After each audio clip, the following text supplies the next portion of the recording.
আসসালামু আলাইকুম ভিউয়ার্স, সবাই কেমন আছো? আশা করছি সবাই ভালো আছে। সবাই ভালো থাকলেও কিন্তু আমি মুসলমান হয়ে ভালো নেই। যেখানে 95% মুসলমান আমাদের বাংলাদেশে, সেইখানে কিভাবে পবিত্র স্থানে আমাদের মসজিদে হামলা হয় কিছু সনাতনী হিন্দুর কারণে। তো এরা সংখ্যাগরিষ্ঠ এত কম থাকার সত্ত্বেও আমাদের এই মুসলমানদের উপরে, মুসলমানদের যে পবিত্র ঘর যেখানে আমরা নামাজ পড়ি, সেইখানে হামলা করতে সাহস পায় তারা কিভাবে?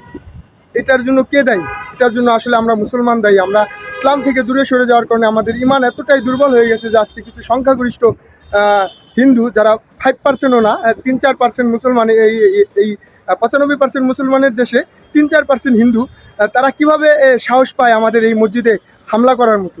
এর জন্য কে দায়ী? আমরা মুসলমান, আমরাই দায়ী।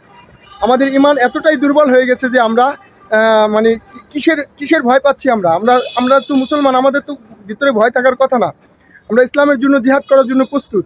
আমরা সবসময় ইসলামের জন্য যুদ্ধ করার জন্য প্রস্তুত, যে কারো ক্ষেত্রে, যে কোনো ধর্মেই হোক না কেন। যে অন্যায় করবে তার বিচার হবে, এটা ইসলামে আছে, সব জায়গায় আছে, সব দেশের নিয়ম এটা। এখন বিষয়টা হচ্ছে কিছু সনাতনী আসলে কে কারা এটার সাথে যুক্ত আছে।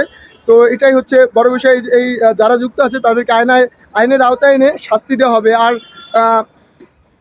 ইসলামকে নিয়ে যারা কটূক্তি করে, তাদের আসলে যোগ্য জবাব কিন্তু তারা পাচ্ছে না। এই কারণেই কিন্তু তারা এই সাহসটা তারা দেখাচ্ছে। আর বিশেষ করে বাংলাদেশে কিভাবে এটা সম্ভব, আমাদের বাংলাদেশে মসজিদে কিভাবে হামলা করতে পারে সনাতনীরা, এটা আসলে যেখানে হামলা হয়েছে, আর আমি বলতে চাই ওইখানের মুসলমানদেরকে যে আপনারা কি কোনো মানে পদক্ষেপ নিচ্ছেন না কেন? আর যারা এগুলো করতেছে তাদের উপরে ঝাঁপিয়ে পড়তে হবে। আমাদের ইসলামকে রক্ষা করতে হবে। এটাই হচ্ছে বড় বিষয়। আমাদের ইমান এতটাই দুর্বল হয়ে গেছে যে আমাদের আজকে যেখানে আমরা নামাজ পড়ি সেখানে পর্যন্ত হামলা করার সাহস পাচ্ছি। আসলে এই বিষয়টা আমাদের সবার একটু নজরে রাখা দরকার। আর যারা এগুলো করতেছে তাদেরকে প্রশ্রয় দিলে, বিষয়টা হচ্ছে আমরা মুসলমান, আমাদের কি নেই?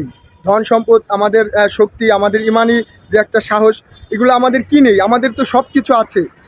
সব কিছু থাকার পরেও কেন আমরা দুর্বল হব? কেন আমরা এই সামান্য সংখ্যাগরিষ্ঠ কিছু হিন্দুদের কাছে মানে নত হয়ে থাকবো? বিষয়টা হচ্ছে আমার কীভাবে সাহস পায়, আমার মাথায় এটাই আসে না যে তারা কিভাবে সাহস পায় মসজিদে হামলা করার মতো। এত ক্ষমতা তারা কোথা থেকে পায়?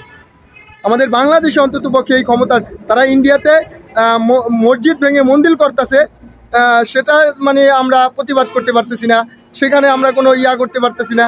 আমরা তো বাংলাদেশে এই সংখ্যাগরিষ্ঠ কিছু হিন্দু, তো আমরা তো কোনো মন্দির ভেঙে মসজিদ করতেছি না, ঠিক আছে? তো বিষয়টা হচ্ছে আমাদের ইমান দিন দিন কিন্তু হারিয়ে যাচ্ছে, এটা আমরা বুঝতে পারতেছি। আসলে আমাদের ইমান এতটাই ঘাটতি হয়ে গেছে যে আমাদের মসজিদে হামলা হচ্ছে, তারপরে আমরা কিছু করতে পারতেছি না, আমরা কিছু বলতেছি না। তো দ্রুত এদেরকে আইনের আওতায় আনা হোক, আর তা না হলে কিন্তু অনেক বড় কিছু হয়ে যাবে আমাদের বাংলাদেশে। তো যাই হোক, সবাইকে আমি আহ্বান করতে চাই যে সবাই একটু সতর্ক থাকবেন। আর আমাদের মসজিদে যারা হামলা করতেছে অবশ্যই তাদেরকে যেখানে পান না কেন, পুলিশ আছে, আমাদের আইনের তো ব্যবস্থা আছে, তাদের হাতে ধরিয়ে দিবেন। এটাই হচ্ছে আমার কথা। তো সবাই ভালো থাকবেন, সুস্থ থাকবেন। আমার ভিডিও ভালো লাগলে অবশ্যই লাইক, কমেন্ট করে, শেয়ার করে পাশে থাকার চেষ্টা করবেন। তো ধন্যবাদ।